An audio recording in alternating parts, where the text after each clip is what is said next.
to teach the world to sing. Their iconic adverts have adorned gable walls, bus shelters and TV screens for decades, competing for our attention in order to create and sustain global brands Cheese sandwiches this easy way. which their owners know have a monetary and intangible value worth billions of pounds. But while the most powerful and sticky brands openly talk to us, their corporate owners are much less open about their tax affairs. But research by Newsnight seems to show that many of the largest UK multinationals here are paying only a fraction of the corporation tax that they might have paid, and it's perfectly legal. Because large multinationals don't publish a figure for how much profit they make in each individual country, we had to estimate it using extrapolation from the worldwide figure. So if the global profit margin is 20 or 30%, we applied that then to UK sales, which is of course published. Now that gives us a chance to estimate how much corporation tax could have been paid if the full rate of corporation tax was being paid, and of course to compare that with the actual rate of corporation tax that was paid. Needless to say, the companies don't like our methodology, and one company referred to it as completely flawed, but it does give us a chance to at least compare and contrast. We looked at the accounts filed with Companies House by 19 of the best-known American multinationals and found that the tax gap between what was paid in corporation tax and what could have been paid amounted to almost £3 billion. The microchip maker Intel sits in most PCs and laptops. Last year it made £4 billion in UK sales. Based on its worldwide profit margin, Intel could have paid approximately £348 million in UK corporation taxes. Instead it paid just £27 million, an effective corporation tax rate of 2%. Kraft Foods, before it bought Cadbury's and appetisingly renamed itself Mondelez, earned £526 million in the UK last year. Based on their worldwide profit margin, they could have paid around £11 million. In reality, they paid £1.9 million, or a rate of 4.8%.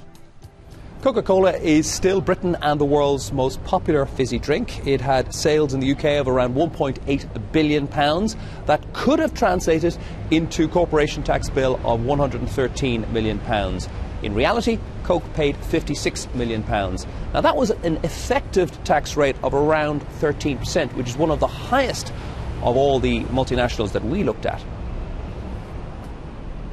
Charlie Elphicke is a former tax lawyer and now a Conservative MP for Dover, who has been campaigning for all firms to pay their fair share in tax. The key thing is, post-2008, the kind of world has changed. After the financial crisis, this kind of playing the system is no longer acceptable. It's not acceptable for people who are claiming benefits. It is not acceptable for the super rich. Everyone has to play their role in ensuring we get the deficit down and we repair our nation's finances. Eric Schmidt, the head of Google, said, "We love you guys, we pay tax here if we had to pay tax. We don't, so we don't." We put our research to all the highlighted firms, none of whom wished to come on the programme. Intel said our methodology was flawed and that it was regularly audited in the UK and pays the appropriate amount of taxes. Coca-Cola said it paid the required taxes in every country in which it operates and that it paid over £1 billion in corporate income tax globally in 2010. Kraft, or Mondelez as it's now known, said it paid corporation tax based on the laws of the jurisdictions in which it operates and complies with all applicable tax legislation in the UK. And these firms are in good company. Starbucks, Google and Facebook are paying almost no taxes on their UK profits at all. The key to this is something called transfer pricing, which allows one part of a company to bill another part for using goods and especially services. In general, the bit of the multinational which controls valuable brand trademarks or patents bases itself in a low-tax country like Luxembourg, Ireland or Switzerland. From there, it can bill its British sister company, where taxes are higher, for permission to use those trademarks or certain products. That has the effect of magnifying the profits in the low-tax countries and minimising them in Britain. Finally, the profits left over in Luxembourg or other low-tax country get sent back to the States, where it can't be taxed a second time. To prevent abuse, companies must show the relevant tax authorities that they're billing subsidiaries fairly. The rules for that are established by the OECD. Even they admit that things are getting a bit out of control. The concern is that there has been a shift towards aggressive tax planning, which may have been encouraged by the governments, let's be fair, but which now needs to be stopped, and it needs to be stopped with firmer rules, which would be clearer, more simple, but which have to be implemented.